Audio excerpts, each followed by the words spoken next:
direct support.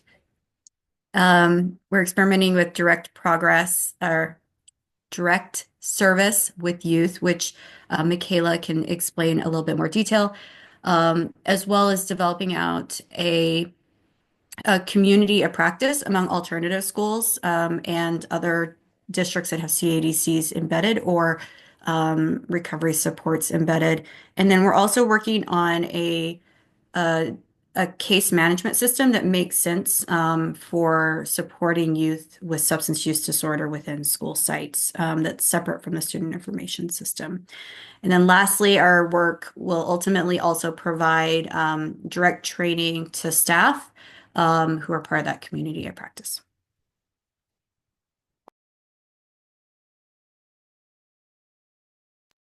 And I'll let Michaela go.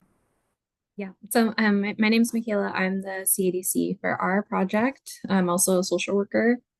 A lot of the work that we're doing in the alternative schools right now is kind of tailored to the alternative schools needs.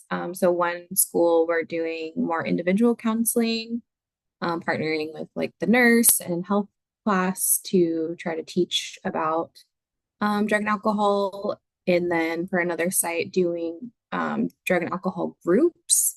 That was something that the students were surveyed and they were interested in doing groups. And so we actually had our first one yesterday and had 5 kids show up willingly. So that's great. And so, yeah, so that's just kind of getting started. And then I'll be pushing into the middle school as well during their like SEL learning time to provide some information about that and partnering with their social worker. So, in its beginning stage, but really trying to like tailor to what the school is really looking for to kind of make it more what they're hoping to see. And then maybe some individual counseling with the drug and alcohol groups too. So we'll see.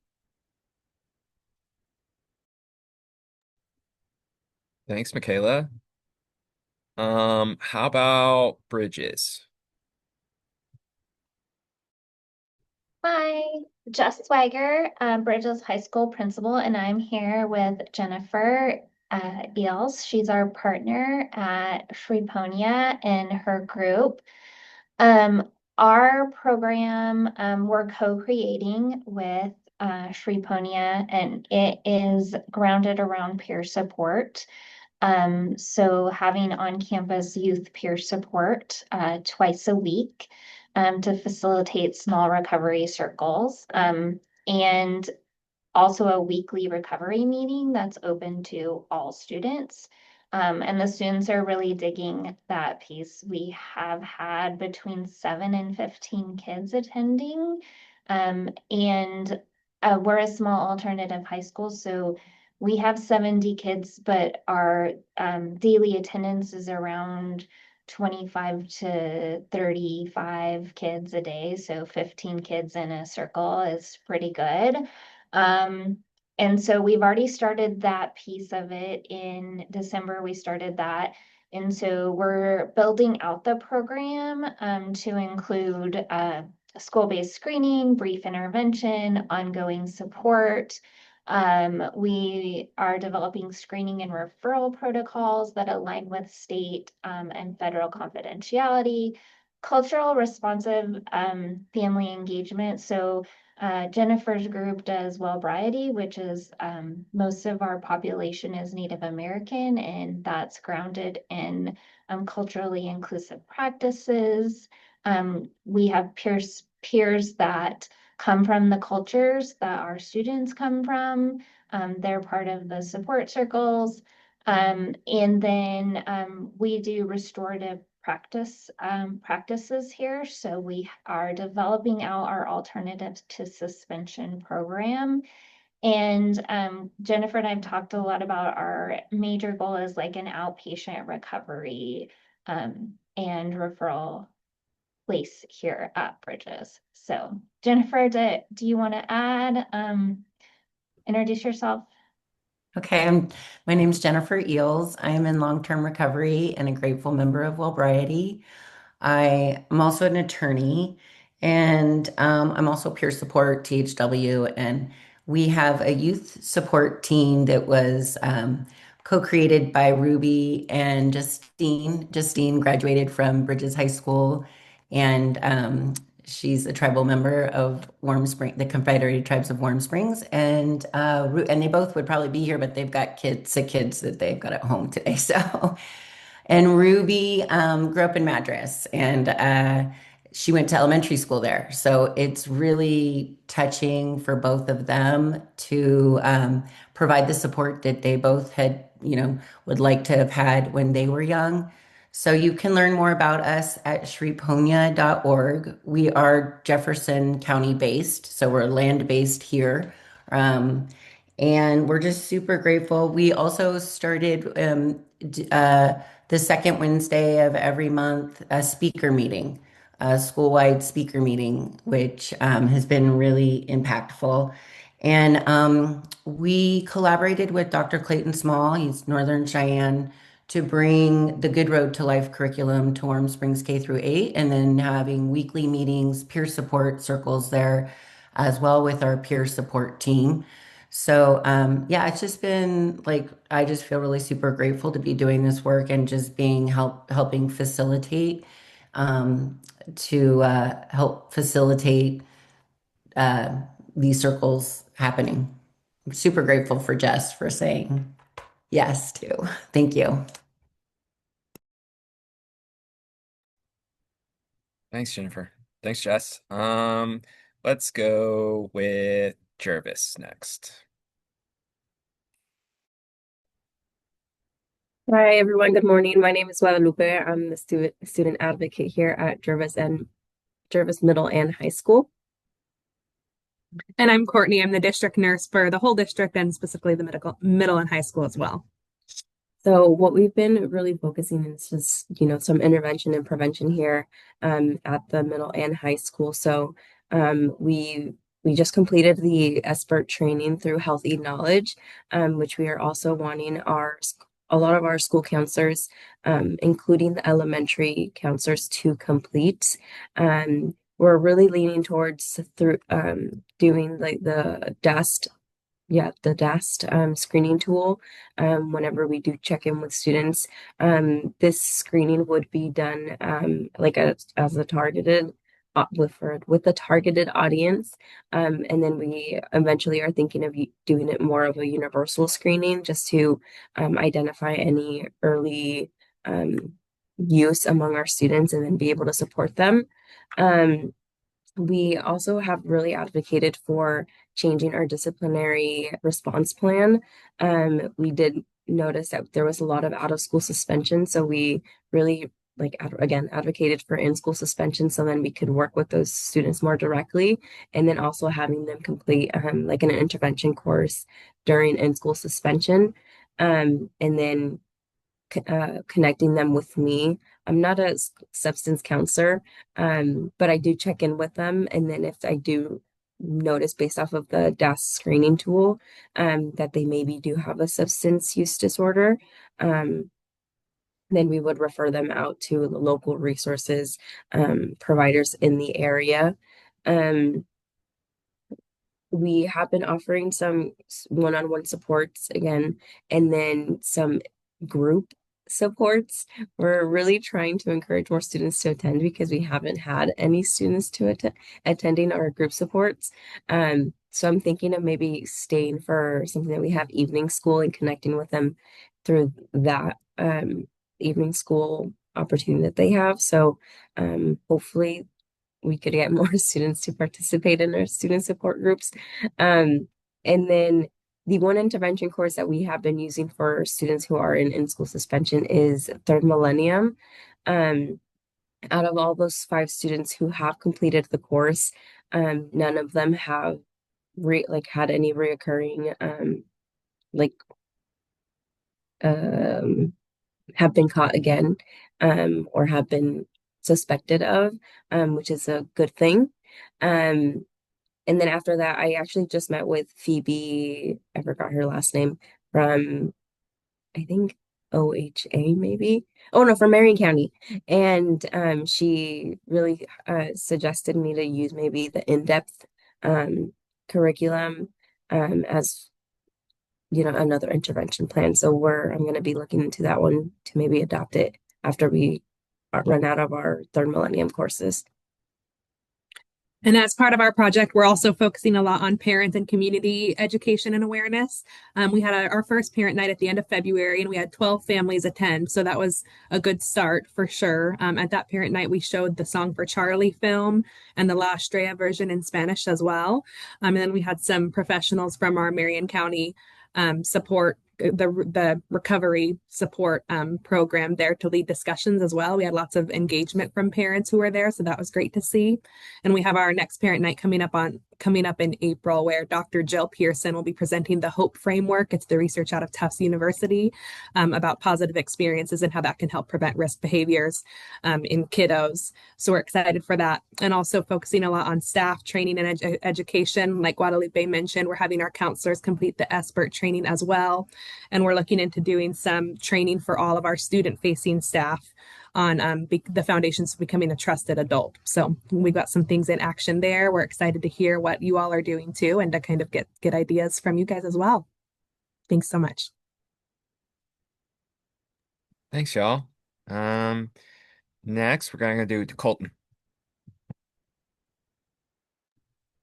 Okay, good morning. I appreciate listening to everyone's input here. It's very helpful. We're in Colton, which is a rural district in Clackamas County, and we are thrilled to be able to be providing some support in terms of some skills training and the counseling for our students. We are going to have a meet and greet with our recent hire who is going to be able to be providing support for our kids. We have a clinical psychologist that we were able to bring on board that's helping us put together some structural pieces as we get started in being able to communicate with our district about what the counseling services are going to look like and help us be able to get together a consent to treat and a way for us to be able to provide some ongoing supervision and support for our new hire. We're working on looking into the additional training for our staff, so I'd love to learn more about that. And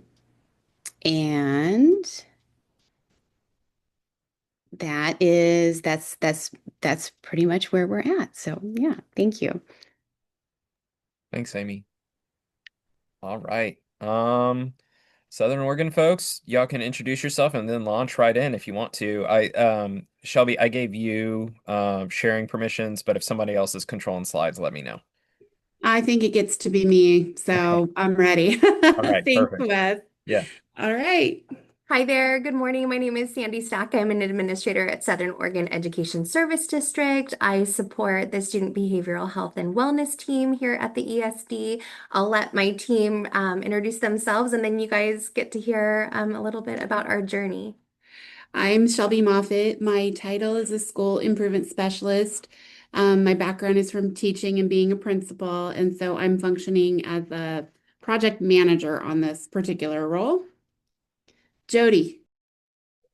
My name is Jody Guja. I am a licensed professional counselor and certified alcohol and drug counselor, and I'm a part of the Student Behavioral Health and Wellness team, and specifically working with the SUD pilot program, providing the direct service to students and helping build this program and our treatment manual and selecting screeners and all the good stuff you're about to learn in our presentation coming up. Hi, I'm Sarah Mortensen. I'm a school counselor. So I'm doing more of the brief intervention side of our program.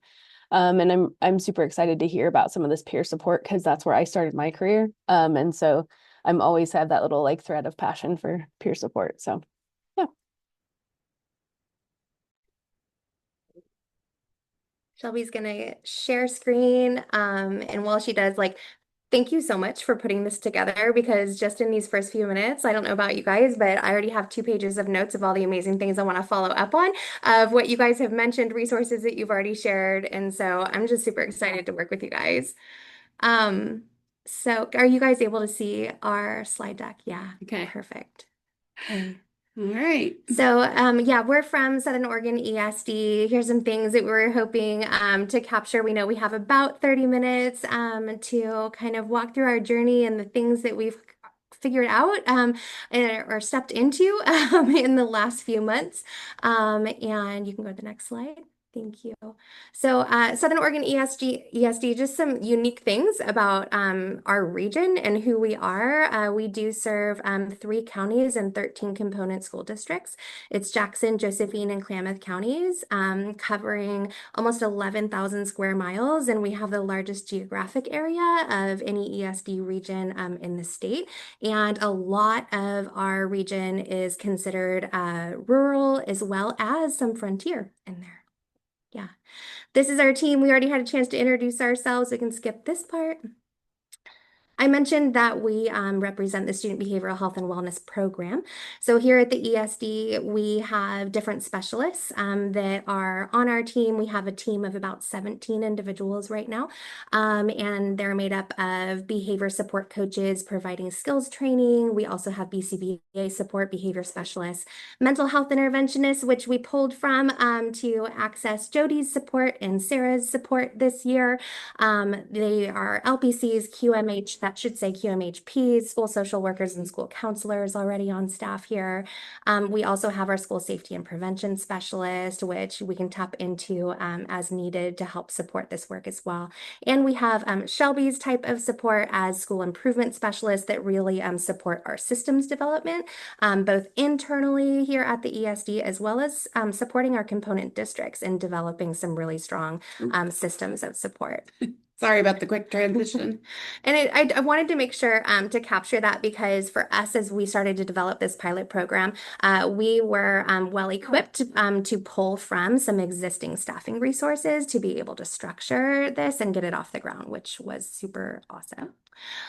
So where this all started for us is about 18 months ago, we started having intentional conversations with the community around planning for a recovery high school. We knew that ODE was going to open up the application for potentially 3 new recovery high schools in the state, and our area down here has incredible need for that. And so we started having these conversations, and immediately had such great buy-in from our community, all absolutely in agreement of the need, but then also really committing on like, how do we work together as a whole region and community to better address the needs of youth with substance use challenges, and really starting to break down the silos that happen in communities and greater regions, especially. We actually have a mountain range that separates our community as well, or our region. Klamath is over the mountain for us, and so it was a super great opportunity to really bring the whole region together and start talking about how can we work together to address this. And one of the ways was through a potential recovery school to serve our region. Had a lot of great support and involvement, started to loop in people from county public health, juvenile justice, mental health, our districts, and as well as like treatment providers. We started work groups in our region as well in preparation for a recovery high school, that especially focused on like what the clinical provisions would look like at the recovery high school. And we started accessing some existing youth advisory councils in our area to also share through their lens as a youth with lived experience what would be most supportive and helpful for them. Next slide.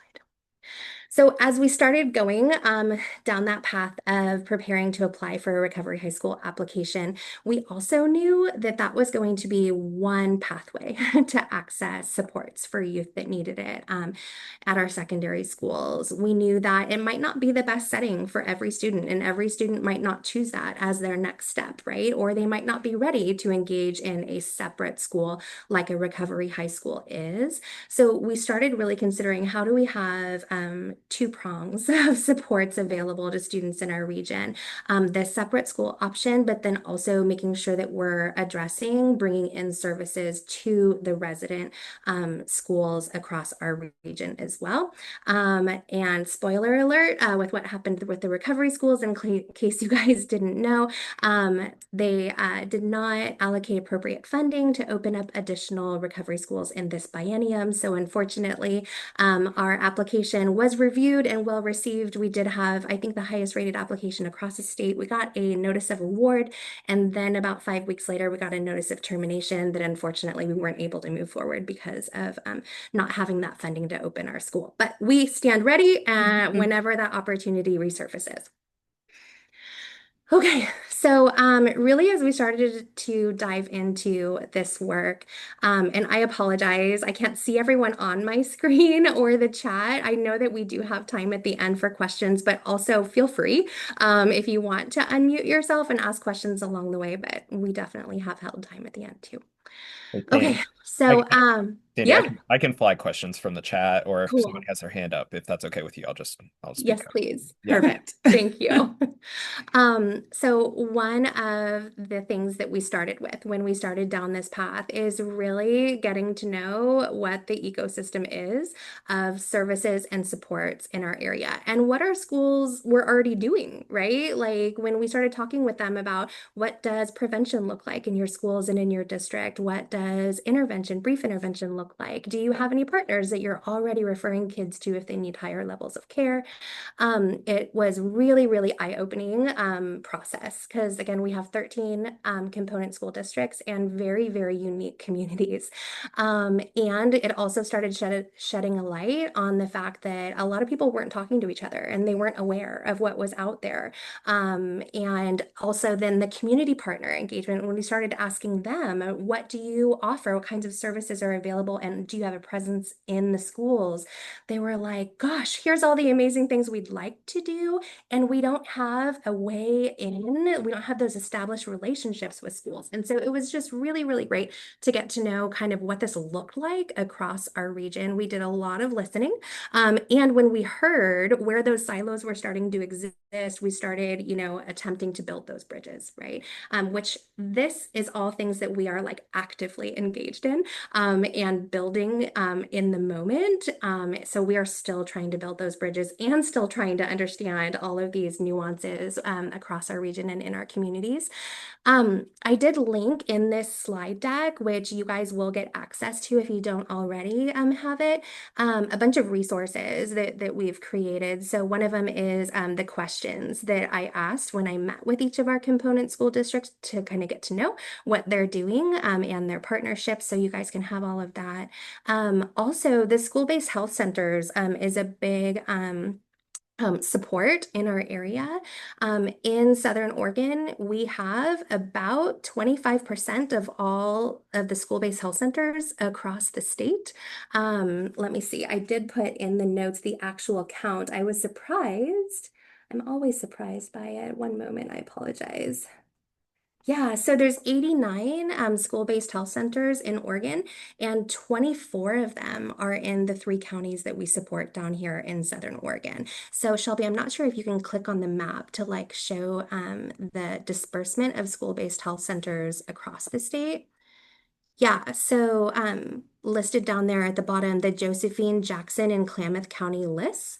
24 of the 89 are down here. And we know that school-based health centers, are a great resource to provide, right? The screening, the brief intervention, sometimes the also like short-term treatment, the stabilization. What we've come to learn is that often the school-based health center model includes that warm handoff to outpatient treatment in the community, that their model doesn't usually include long-term treatment.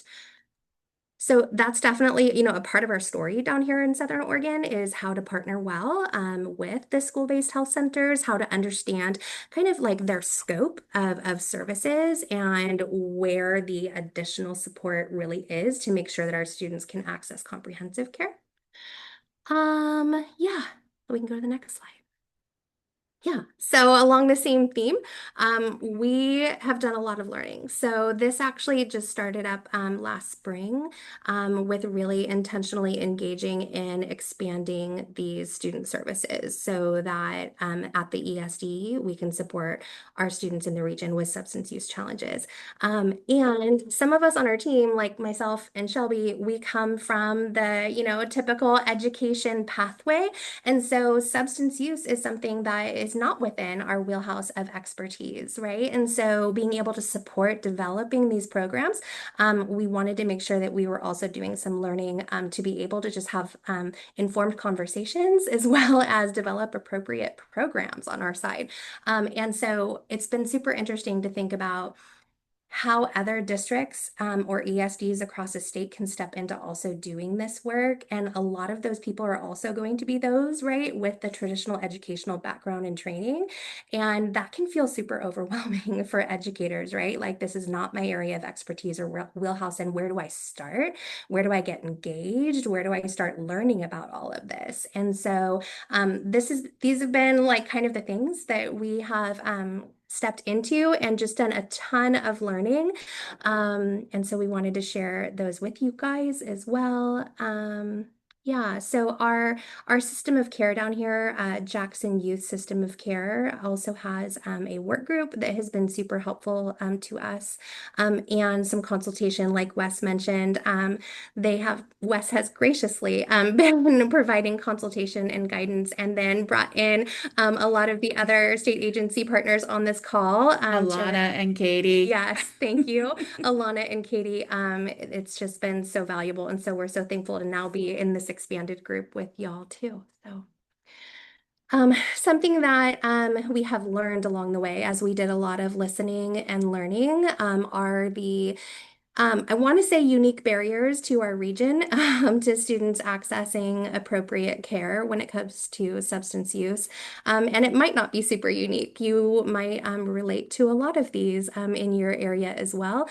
But especially with the really more rural and remote communities, when that handoff happens to outpatient treatment, there's a lot of barriers in place for our families and our students. And so one is transportation. Even if they do have reliable transportation, the time that it takes to get to outpatient treatment in some communities, it can be up to an hour drive just to get there, like after school.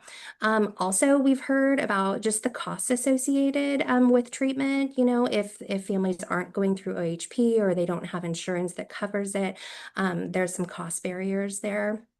We're also like really realizing that a lot of our students with substance use challenges also have other co-occurring mental health conditions. And just that, having it not integrated creates, another barrier to really making the kind of growth that we would want, and then providing appropriate support. And Jody's going to speak a bit more to that in a minute. Care from trusted adults is another barrier that we're hearing, right? Especially like if outside providers are coming into our school communities, which is wonderful, right? Lots of our schools over the last 18 months, because we started this conversation with the community, have started pulling in a lot of providers already to provide these pockets of services on campus, which is wonderful.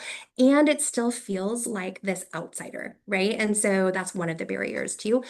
We also have really lengthy wait lists to outpatient youth services in our area. The scope of school-based health centers, I mentioned, they do that warm handoff. So they don't actually provide like ongoing treatment. And so that's a potential barrier. And they're mostly limited to Medicaid billable services, which also creates, some limitations there. Other barriers in our region, yeah, there's not a lot of youth recovery services at all down here. So we're engaging in conversation around like, how do we get that going? But it's definitely a missing link right now in our school communities. And the district capacity piece, yeah. So a lot of our districts, even when they do have these community partners that are saying, we will come on site and we'll do the short-term intervention, we'll implement the alternative to exclusionary discipline curriculum with your students. We might provide that the treatment even on site if the students need it. Their capacity at the district level to manage well, that being implemented is really hard, right? Like our school districts have so much happening right now, and also facing how to maintain what they already have with potentially further reduced budgets next year, that this sometimes just feels like another thing that they don't have the capacity to even manage, even when other providers are saying, we'll come in and help. And then the last thing is really around stigma and school culture, right? Like, how do we start to create with our districts a system that normalizes, or school cultures that normalize supporting substance use like any other need that our students have? So once we got to know the needs of our community, we started to build like what we could do in this pilot phase of 2 school years to start to fill in some of those gaps and learn along the way, right? We are definitely starting small so that we do have an opportunity to learn and take each step in a really thoughtful way, and then expand and develop our capacity further. We do have additional funding in addition to this grant through ADPC. We also have the Youth Development Oregon Reengagement Opportunity Grant that's going towards our work over this biennium. We're also accessing the School Success Act funds that our ESD has access to support some of our staffing around this. And we have some grants from Care Oregon and our coordinated care organizations as well. Our budget is on there as well, to be fully transparent, because the ADPC grant contributes $100,000 towards this work, which we are super, super thankful for. And what we're like showing you guys about our program, it really does add up to, sorry, I can't see it on my screen, one moment, about $640,000 for this pilot program over the course of 2 years. Okay. Yeah. So the staffing that we have supporting our pilot program, we have Sarah as a school counselor. She is at 0.5 FTE, really doing the prevention side of the work, the re-engagement, the short-term intervention, alternative and exclusionary discipline, and a lot of the resource navigation. Sarah's got a big lift there and a long list as I was typing that out. And then Jody is providing our integrated treatment and really managing that care and case management when students need that level of care. And he'll talk a bit more about that, and also looking at developing recovery services for students. We're starting in one school. So we've started in one school community in Prospect, and we'll talk about kind of that implementation process in a moment too. And we're going to be expanding into our second school next school year. Yeah, and then Shelby, her work as project management there, super essential in capturing all of the like organization behind what we're doing, and all the decisions and all the things that need to be considered along the way. Also, like the relationships too are super important, right? When we're working with so many different people involved in the work. And then the grant reporting. So those of you that are, knowledgeable about what that feels like, the grant reporting requirements sometimes can be a bit of a lift, especially when you have many of them going into the project. And then the last role there is kind of my efforts. It's 0.2 of my FTE is also going into this program. Sorry. Yeah. Okay. And I'm going to turn it over to our team to talk a little bit more about some of the specific components. Thanks. So this is a graphic we created to kind of show we have really kind of 3 prongs to the work that we're doing. And some students might be sort of in all of these, one of these, it can vary. But as far as our first pilot school, we have the alternate to exclusionary discipline that Sandy mentioned. That's we decided to utilize Teen Intervene for a couple reasons, but a big one was that really within our region, the schools that are utilizing an alternate program, a lot of them are using Teen Intervene. And so that was kind of a known thing. We're using that for a first or potentially second discipline referral for drug or alcohol related offense. And then that program, after that second referral, it really becomes like, okay, is this the best route, or do we need a different approach? And so we work with the schools on that. That, as many of you know, is in lieu of a multi-day suspension. Sometimes that includes, for safety reasons, maybe they go home for the day, but then they return to have 3 to 5 sessions with me. The goal is to include family by the end of that. But that's not necessarily a requirement. We do have youth, of course, that do not have necessarily a supportive adult. So building that within the school or finding that within the school also can be helpful. And so if throughout the course of that program, that's what they're needing and that's successful, great. Then we just do check-ins and kind of maintenance. And if they're needing a longer term or a higher level of care kind of referral, then that might look like referring to Jody for ongoing treatment. And so hopefully the alternate to exclusionary discipline is kind of their one-time thing, and then we're moving on and not revisiting that. That's the goal, right?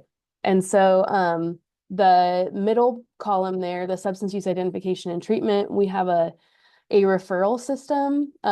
We've already had a student utilize it to refer their self. We also have staff and parents able to refer. And we are very forward that the student should be aware of these referrals. We don't want to do a cold call kind of guess what. And so we've built systems and done a lot of education with teachers and parents around that. And then another side of how we're identifying students is we did a grade level screener. And so we did that with the junior class. Because we are at a super small, like 70 students in the whole grades 9 through 12, we decided to actually kind of adjust it and do 9th and 10th grade as well. We were only going to do our juniors, but that's literally 16 kids. And we were like, we're hearing that there was a bigger need than that. And so we are actually working in the next couple weeks on expanding that out. So we do the grade level screener with them. And then Jody and I review the screeners and look at kind of, do they need to, what's the next step? Usually it's going to be meeting with me and doing another screener to see, or another quick assessment to see what levels they're going to be needing. And so some of them will stay with me for a brief intervention because their need might be kind of low. And some of them will be referred right over to Jody where they'll be working on more of a treatment level. And so we then, of course, are looking at recovery support planning, what that looks like in the long term. Since we're just up and going, we'd love to at some point include peer supports and doing, ongoing groups. Something that continually comes up within this first school that we're at is that we have, of course, there's a population of students using substances, but there's also a significant population we're hearing of students who are not using, but are highly impacted by others in their life using. And so that's something that's kind of on our minds too, of how to meet the needs for those students when they're not needing treatment per se, or even brief intervention. So then our third column, the re-engagement, that is something that we might have students who are literally just within re-engagement, and that's a little bit different. Those are those kids who have some at risk of dropping out, credit deficiency, something like that. Some students stand alone in that category, but oftentimes we see, just statistically, if a student's using substances, they may also fall into needing some re-engagement support or some supports for that. And so we have that other piece where we can have students qualified for re-engagement through just a ton of different ways. But it gives an additional support that is more, I would say, not necessarily just substance use related, right? We can look at transportation, we can look at credit recovery ideas or alternate programs sometimes. So it's a lot about barrier identification removal. What do they want to do to complete their education? That isn't always staying within the school. Sometimes that means referral. to GED, and I help with that kind of stuff. And then a heavy focus on their career exploration and planning, like what gives you hope for the future? What is after high school? A phrase I say to students sometimes is, I think you're a little beyond here, which means, sometimes you're over high school. We need to move you into like this next phase. And so some students are just there. And so I love that within reengagement, we get to honor that some students need to do their GED or need to go to their training program and go, move on. So along with that though too is any connections to outside resources. If it's something that within the school we just cannot provide, of course we partner with community agencies, and heavy on like helping the students get and do those things before we're just like, okay, go do it. Um, and so it's really cool as a school counselor to be able to really like be with them in that, and make sure that they have success to the next connection.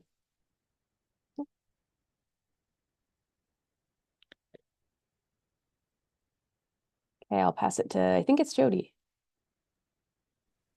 Yes, I will take over. So a the comprehensive part, I think that, for prevention and recovery, that falls within that SUD middle part of that graph she was just showing. But I think one great thing about how this has fallen into place with our grants and our purpose of having alternative to exclusionary discipline, substance use disorder treatment, and re-engagement is that in that graphic, like there could be a bunch of arrows pointing to each other because they're each funneling one into the next, right? So if they're having substance use disorder problems, they are probably getting into some trouble at school, and they might need to be re-engaged. If it's just re-engagement, this kid dropped off the face of the earth 7 months ago, let's try and go find them, and we do.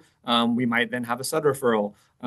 So that comprehensive part is not just within that one lane of prevention and recovery, which it definitely is then also how do these things all interact with each other? So we're addressing all their needs, by also having integrated treatment, by me providing mental health and substance use treatment in one place together. We construct our treatment goals around each of those things, together, and I integrate those and work on them as they share that Venn diagram of where they exist as an issue, making the other, more impacted. Easy to access, zero cost to all high school students.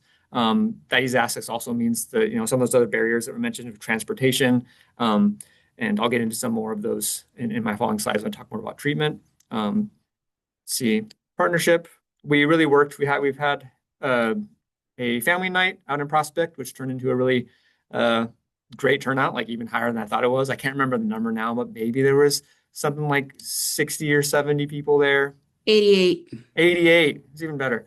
So we got all of the, a lot of the community members in to hear, in some ways, some similar to this presentation, to explain what it is we're coming in to do and build those relationships, have us be trusted. Got to all just kind of separate, and a lot of the adults walked up, asked questions, talked to us, said like, "Oh my God, we're so happy you're here. I wish you were here 10 years ago when I was in high school." Like building those relationships so they're aware of us and find us as a trusted part of the community. Because even though we are an ESD and we serve these people, these communities are small, and so we don't want it to ever feel like we're just some outside entity plopping ourselves in and saying, we're going to help you now. It's like, how can we help is what we want to approach it as. So we always want to get their input, and we've been focusing on that.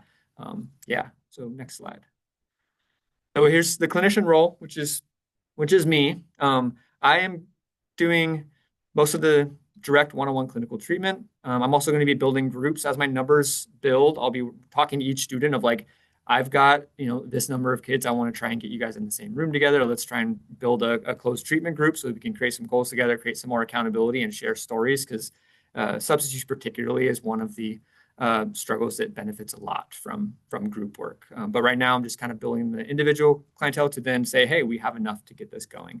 Then long-term down the road thing I want to do is once then we have those people in that group, is to then shift that more to focus on peer-led recovery, ingrained at the school, so that it can continue as a such that whether we're in the school or not, it creates this hub in which students know, and it's peer-led, so that each upperclassman is bringing in the younger kids who need the support. And I would like to also have curriculum and training materials to try and get some of those kids trained to become their own peer leaders so they can learn a little bit about some of the treatment they even receive themselves, so they can graduate the program, learn about some basic tenets of motivational interviewing, and engaging the younger kids if they're juniors and seniors, to have them be the ones who might start the beginning of the meeting while I'm just sitting off on the side, right? Getting them to take the role, like you're going to start group next week, and getting them comfortable with that so that I can eventually be an observer and help them and get these kids in a place in which they're providing something that they felt like they needed. Like that's my pipe dream. Love to see that. And as far as peer-led recovery comes,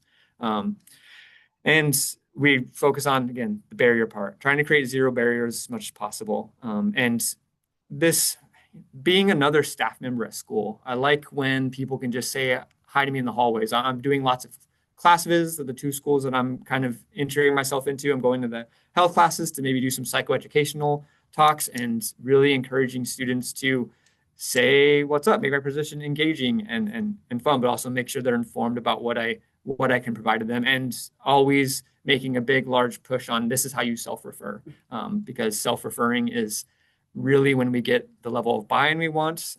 It's also when kind of getting them to see, especially in high schoolers, like I purposely say this in a lot of my presentations, like, hey, this is a time in which the number one show of maturity is recognizing that we need a change before someone else tells us we need to. So before you get popped for having your vape pen in the bathroom, know like, I know I'm making these choices. I'll just hear this guy out. I'll meet once and see what happens. Like I always say, anytime you self-refer, you're committing to come and talk to me for at least 60 seconds. And whether or not I, get them on the fish hook and go from there and can get them engaged, that's my job, is to build that rapport and have it happen. So I'm always just like trying to, not just the barrier from all the literal senses we talk about it, but the emotional barriers in the kid that makes them go, I'm not sure. I want them to feel comfortable and know who I am. I want them to know the commitment they're really making, which is, like I said, talk to me for 60 seconds. And if after that you're like, deuces, I'm out, that's fine. It just depends. I want you to be feel like it's easy. And that's my role I see in any school I'm trying to integrate into. Next slide, please. So screeners, we are following, I would say, an overarching model of expert. They kind of are the people who go from, who set the landwork for understanding, going for the screening, having brief intervention, then looking at higher levels of care if needed. The actual screening tools we are using, we're currently using the BSTAT and the S2BI because it's kind of like trying to build a funnel system. The very top of the funnel, the BSTAT and S2BI are very it's numbers. It's like, how many days out of the year are you utilizing certain substances? Those are the BSTAT asks. It's very specific. The S2BI keeps it more general of like, have you done this at least, daily, weekly, monthly, or every once in a while? And we're kind of playing with which one of those we want to use as our first universal screener. The BSTAT's more specific, but S2BI is a little easier to answer for kids. It's like once a month, every once in a while, or every single day. Like they get to just put in a little bubble. So when we're going back to these 9th and 10th graders, they're going to be doing the S2BI. We did the BSTAT before for the juniors. And in that one chunk of that grade, we found that 50% of the students we screened had at least some marker for, hey, we're going to have follow-up with Sarah and see where we're landing. So we'll see if that trend continues from all the schools, that 50% is the norm for some use we want to ask about. And then the second layer of that funnel, from going from those two just very informational, are you using substances at all? Is there substance use? When they have a follow-up with Sarah, we're utilizing the craft, which opens itself up to more of a narrative type assessment where you're asking questions about safety. You're asking questions about their choices around when they use, if they use alone, is it affecting their relationships with friend and family? Have they ever been in a car with someone utilizing substances?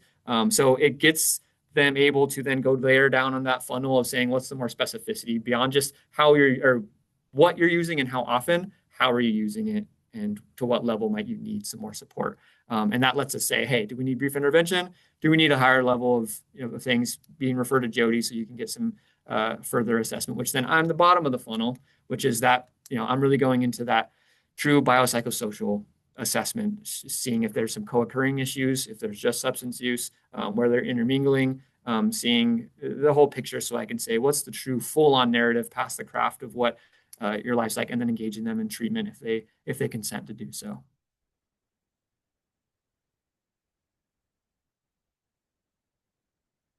And Sandy, are you doing exclusionary discipline? Absolutely. Sarah already spoke to this a bit. The only thing I would highlight on this slide, when you get it, is we did create a bit of a comparison chart between the different programs that we were considering that were evidence-based. And so that's there as a resource for you guys if you want to look at what we were considering before choosing Teen Intervene. You can go to the next slide. And I know that we are short on time. Jody, I think this was your slide for just maybe a 1-minute summary of it, and then we'll let Shelby take the last few minutes. Yep, I'll do 60 seconds of just saying we are, it sounds like all of us are educational entities and who are providing a service that is about substance use and mental health. And we get to deal with the good old FERPA versus HIPAA, trying to know when and where things lie. We are, one of the great things about student-specific substance use treatment is that through 42 or CFR 42 Part 2, that good old long name for saying, hey, this is really most highly protected material. There's much less of a conflict there because that has really high protections. It's going to help keep it separate as a clinical file so that if parents want to request school records that are educational, they still do not get access to those files. But there's a gray area of how we make sure we're making sure that students understand what they're consenting to, because what Sarah's levels of intervention, the brief intervention, can fall under FERPA and can be something that can be considered an educational record because we are an educational entity as an ESD and may be included in something if it was a records request from a parent and could see some of these things like their screening. So we're trying to do measures like we're not keeping screeners, we're keeping outcomes on a spreadsheet so they can't be misinterpreted maybe. So we're only keeping screeners limited time. They're being shredded. We have our information as a spreadsheet for who we followed up with, just color coded for ourselves and making some protections so kids can have their confidentiality, but that we're also following the necessary needs for HIPAA and FERPA. So that's my quick little 60-second. Hopefully I hit the mark. Thank you. Thanks, Jody. It actually kind of leads really well into the implementation piece. And so the next chunk of slides is really kind of more the nuts and bolts things. We took our vision and purpose and we used that to guide all of the planning pieces. So one of the biggest things we had to do is understand what are we trying to solve? So what is our high focus? It's very easy with these to want to take all the things, tackle all the things. And so we got very precise to being able to offer substance use treatment in a co-occurring services as well at a school level. And then we really needed to understand the stakeholders and how they support the community. We had a lot of discussion about, do we go into a school that has a school-based health center? Because it sounds great, but how does that all work together? And so really understanding all of the people that are supporting the community. And we listened to all of our stakeholders. Sandy spoke to it earlier, all the different people that we have been talking to, communicating with. But one of the biggest things I cannot understate enough is that every decision we have made has been intentional to support the school and the students. And it sounds very vague and very easy, but when we start going through this and you look at all of our decisions, we as a team have hashed it out over multiple meetings to get down to the very granular implementation of it. We've talked to Wes, we've talked to Alana, we've involved Katie. We've been very intentional because we know there's a lot of like legal ramifications, but there's also just support for the human at the end of this tunnel that we are trying to serve. And so we've been very cautious about how we do everything. And so one of the first things we did is we introduced ourselves to the administration at the school we were working with, and we shared all the aspects of our program. We've nailed it down, and I'll show you kind of some of our step processes here, and you'll get links to all of those. But we nailed it down to very minute things like getting keys, getting security, getting access to the Wi-Fi. Every bit of that has been line itemed out somewhere to make sure that we are to make sure that we're thinking of all the things on the functional level as a school as well. We've spent time understanding what the current services are, what are the current practices, and what is the culture. Going back to the stigma, how positive is the culture, understanding all of that. And then incorporating that with the needs, the barriers, and the philosophies. And a lot of those things we've shared already within this, but really thinking about each school we're working at, what is their philosophy around discipline? Well, some people, they want the head on a platter model. And so we've had to tackle that and be very intentional about our presentation, our language. And okay, the barrier is you can't get mail for 2 weeks. Okay, we need to figure out how we mail things. Okay, we're going to do it digitally. So, really taking account all of that. We also had to look at all the stakeholders, their values, and their supports. Prospect is a very conservative community. We had to really be mindful about certain words that are trigger words, those types of things. So everything is very intentional and very thought out. And then when we realized we needed more information, we always asked questions. We sought input. We wanted to know more about the board, the families, the staff, the students. And so we did a lot of things in the background. That's been more my role. And then what we did is we took all of that information and we crafted very specific presentations. The board, we looked at the board makeup. We wanted to understand who the board, what their values are, what are their goals, and making sure we understood that. We did the same thing again for families, and we changed language. We made sure we weren't using words that were too educational, too medical. We made sure we connected with the family. We really focused on partnership and we focused on community as our way of being culturally responsive. And so we really went through every piece we presented. We also looked at our tone. What we did not ever want to come across as judging parents, judging a board, judging administration. So we made sure our tone was, hey, we're here to help. We've got this great idea. Let's try to tackle this. And so even if we have staff that are not supportive, we're treating it like they are supportive and we're honoring that community and really looking for unintentional language that could be offensive, like, oh, you have a problem. No, we don't want that language in there. So we've worked really hard to make sure all of that comes out as well. And so some of the things we did very carefully, we built a board profile. So we looked at who's on the school board, both in there, we asked administration, we asked staff. We wanted to understand who our audience was, and we connected all of our work to the board goals. So we literally pulled prospects, board goals, and we said, this is how our work aligns. With teachers, teachers are overwhelmed. Their bottom line is, what do I have to do? What are you going to make me do? So we very intentionally said, you have 2 jobs. You need to tell us the kids' names and welcome them back to the classroom with a big old smile. That's your role. And the teachers were like, oh, okay. Families, we understood the values of the community, and we really reinforced that families were doing a lot of good things that are already supportive. We highlighted protective factors. We highlighted and we pumped them up. We never wanted to say, yeah, you got a problem out here. We didn't want that ever to be the message. We're like, hey, we heard there's a need. We've got an idea. And then Jody and Sarah went to every English class and spoke to all the students and said, hey, here are the faces you're going to see. And then they're on campus 2 days a week each, making sure that they're present and visible for all of the entities. And then with that, we learned like what is the best way to communicate with staff and families. We learned what's the best way to connect with administration when we needed a decision. We grouped emails together.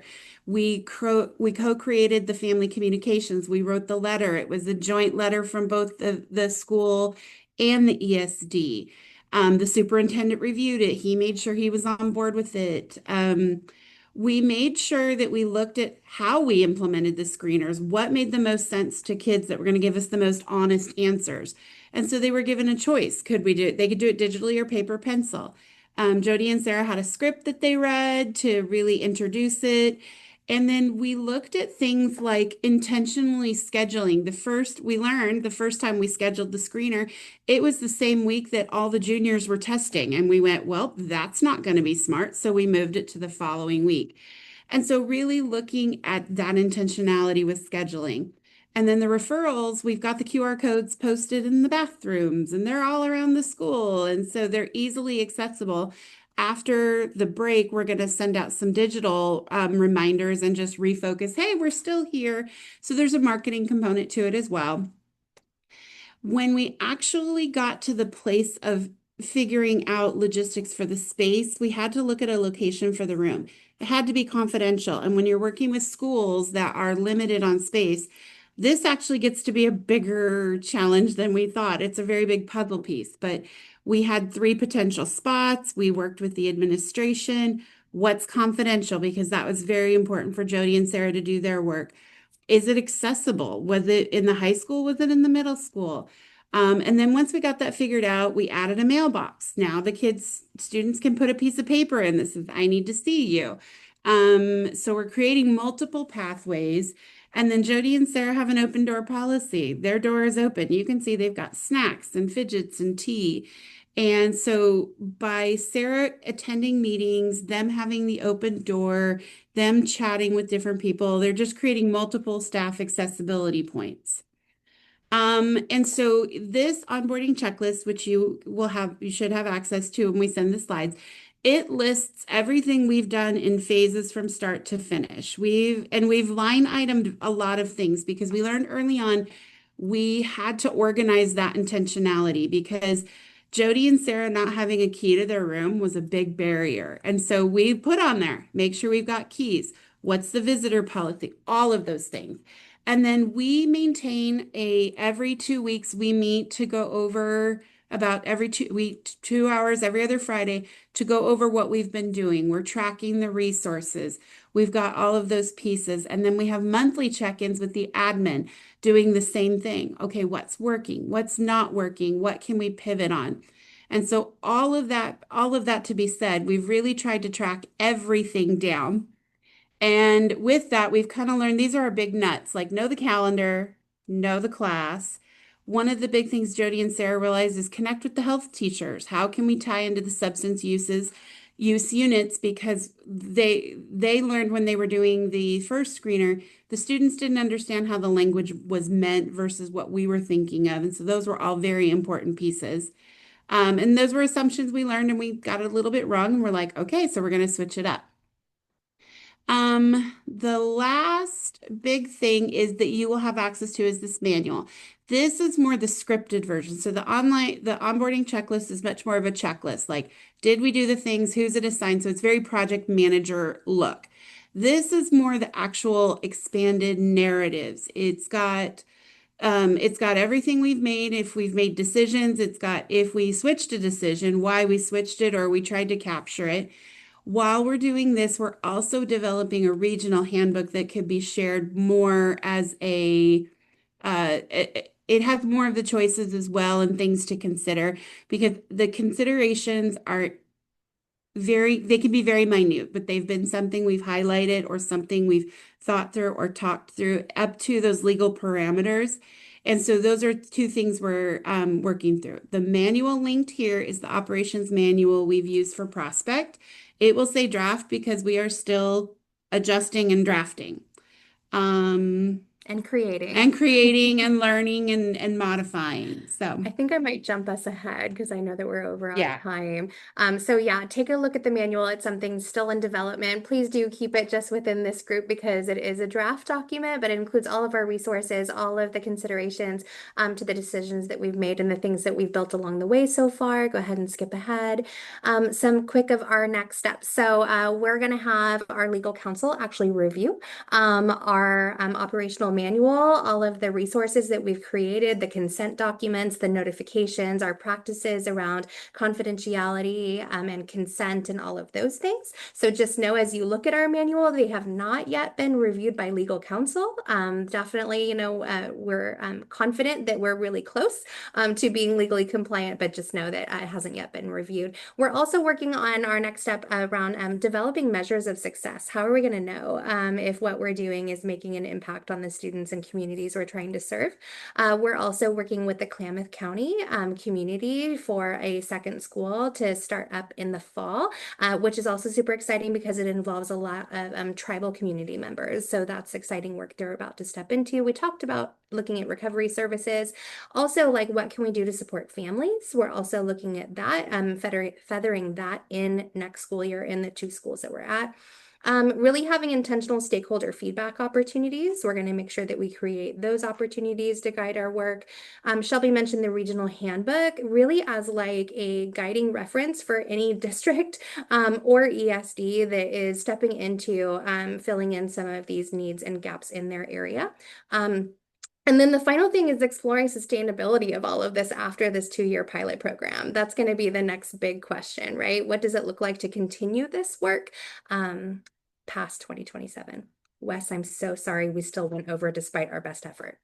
Y'all did great. We You tried went so through hard. so much material like in like such little time. I was amazed, and so I gave you a 10-minute grace period. So y'all are willing to share these slides and the Mhm. links. Okay, perfect. So I'll get that out to folks.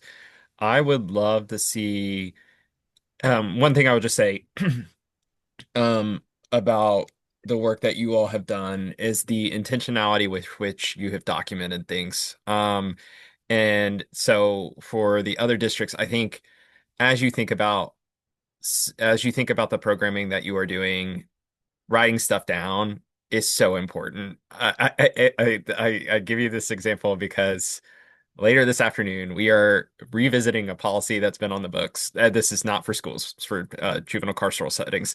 That's been on the books for 25 years, and nobody knows why they keep doing like the making reports based on this law, but they keep doing it, and we're we're doing it because somebody wrote it down. And I think that's really, really important.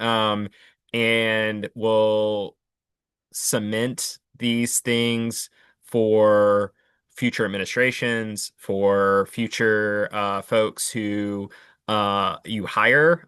It just makes things so much easier when things are written down. So, Southern Oregon ISD, thank you for being a inspiration and also for being so willing to be like the first ones up in this pilot project.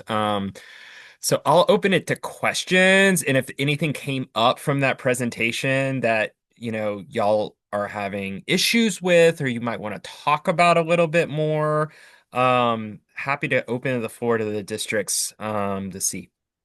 So, Wes, I see a question there from Christine about offering treatment and billing for Medicaid. Yeah.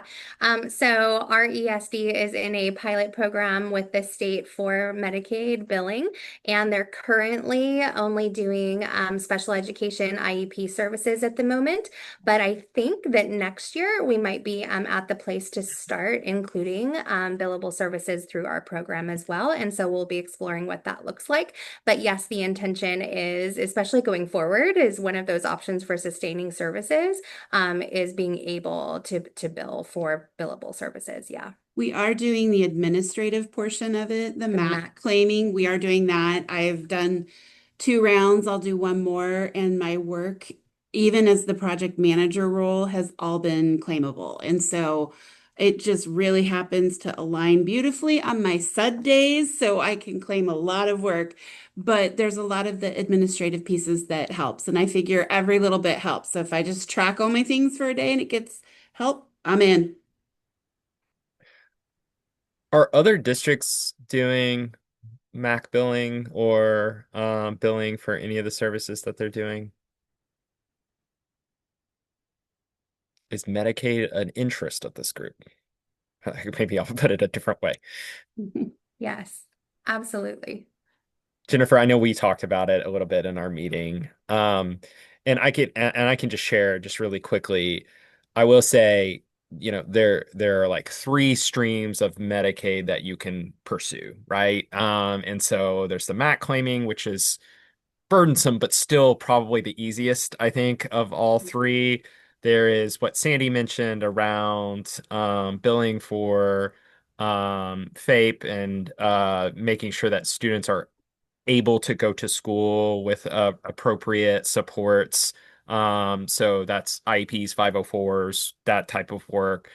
And then there's direct billing, which is kind of the hardest rung to get to, especially if you're employing folks without a license. And so you have to go through a process called certificate of approval. It is very difficult.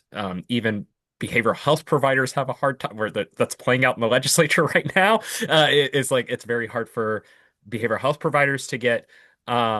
So if that is of interest in the future, I think, probably closer to once folks have had their services set up to have a conversation of what it takes to get on any of these paths. Between Alana, myself, and Katie, we have the connections of who could come and talk to you about those paths of Medicaid. So I just want to put that out there for folks if folks are interested in that. Yeah, definitely interested. And just talking with Jess, like also part of the collaboration is, um, you know, being patient to see how all the pieces fall into place with providers that are springing up around us. And what I really appreciated, what I heard was the mention of the siloing and then people all coming together because that's what's been in Jefferson County is siloed. So it's beautiful that Jess gets to be our leader because she's a neutral party. And so all the organizations get to come forward and learn how to provide the pieces, so but definitely interested in the Medicaid just to understand it and see if that's an option. Yeah, we could get we can work on getting some guest speakers. I probably will try to do that towards the back end of this first grant cycle. So like maybe in late summer to do that. But yeah, I think we can definitely have that for you all. Other questions, points of concern that you're having, not with them. You're having.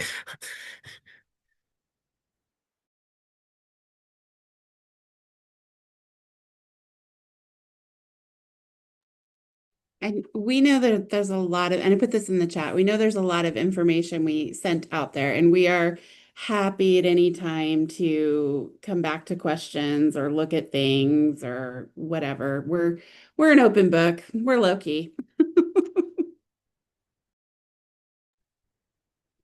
I just wanted to share my great appreciation for your presentation, and I look forward to looking through the slides, the manual, in your framework. That's going to really just help a lot just in framing for us our next steps. So thank you very much.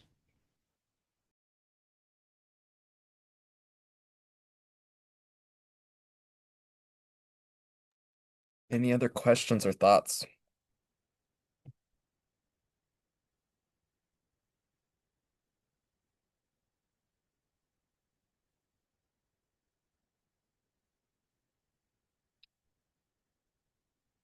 Okay.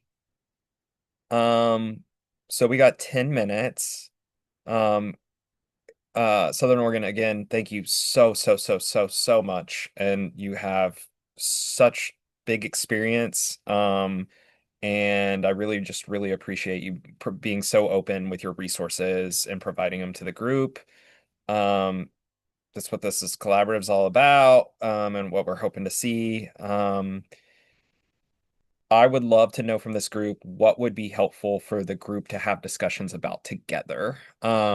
So if you have some ideas, Medicaid, I have got Medicaid down, and I'm saying Medicaid as many times as I can, so the AI note taker will remember that that is going to be on the list. Uh, are there other things that we want to talk about?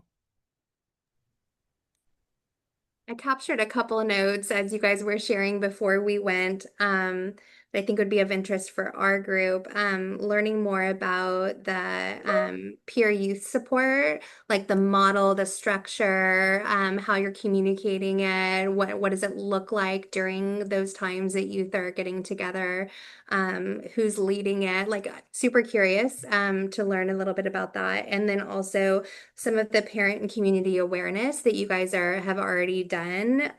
Would love to learn more about that. I wanted to add to that actually, because I would love to hear more around some of the trainings for the adults that Courtney kind of alluded to it. I think I'm trying to find my note. Foundations of trusted. Yes, that and those types, because it sounds like all of us are in a place of where we need to train some adults. So I think if we could create some discussions about what we're doing and collaborate, that would be a big ask. Okay, so I'm hearing again, I'm doing the next steps thing. So next steps. Jennifer and Jess, would y'all be willing to talk a little bit about at our next, like one of our coming meetings about more in depth about the peer support services that are being offered and Wellbriety? I think that would be awesome if y'all are willing to do it. Um, I hear for Courtney, and then like larger, everyone who's doing any sort of adult education and training, both parents and maybe staff members, so we can have a whole structured conversation about that. We're running out of bi-monthly meetings. So maybe we start there, and I can poll folks if there's other big things that we want to talk about. We also have an hour and a half, so a long time. We could split up discussion into two portions. Are there other things folks want to talk about? Wes, I actually have a quick question. With that idea of bi-monthly meetings coming up, how many of us are not working in the summer? I know Jody, Sarah, and I are off from June 5th to like the end of August. Is there anybody else that has that type of a schedule? Our school district, Jervis, is also off for the summer. Okay, so maybe I'll shuffle things around where we have May, maybe I'll put an April meeting if that works for folks. So we have an April, May, so we have two, and then we'll break till August if that That feels would good. that would be great. Yeah, And then because we can that's do the August and September if that's okay. yeah, I know it's that so would be perfect. busy at that time, but like if that's okay with y'all, we can keep this Friday for an August and September as well.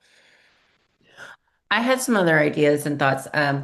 We are doing an OHA certified youth peer support training. So we're coordinating with Jess and our local community college about offering that. So that's also sort of a workforce development for 11th graders and 12th graders.